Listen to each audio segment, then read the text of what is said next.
حضرت عبادہ رضی اللہ تعالی عنہ کہتے ہیں کہ ایک مرتبہ حضور صلی اللہ علیہ وآلہ وسلم نے رمضان المبارک کے قریب ارشاد فرمایا کہ رمضان کا مہینہ آ گیا ہے جو بڑی برکت والا ہے۔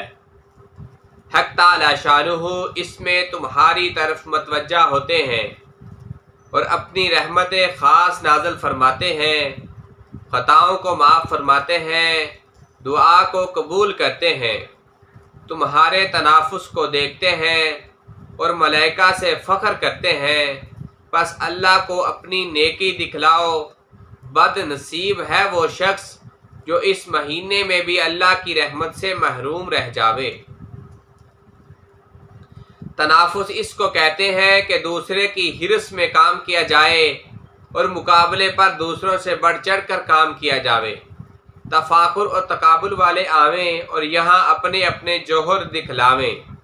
فخر کی بات نہیں، تحدیث بن نعمت کے طور پر لکھتا ہوں، اپنی نااہلیت سے خود اگرچہ کچھ نہیں کر سکتا مگر اپنے گھرانے کی عورتوں کو دیکھ کر خوش ہوتا ہوں کہ اکثر اس کا اہتمام رہتا ہے کہ دوسری سے تلاوت میں بڑھ جاویں۔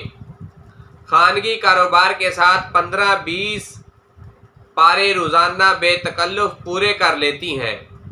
حق تعالی شانہ اپنی رحمت سے قبول فرماویں اور زیادتی کی توفیق عطا فرماویں۔ افضل ذکر لا الہ الا اللہ محمد رسول اللہ صلی اللہ علیہ وآلہ وسلم۔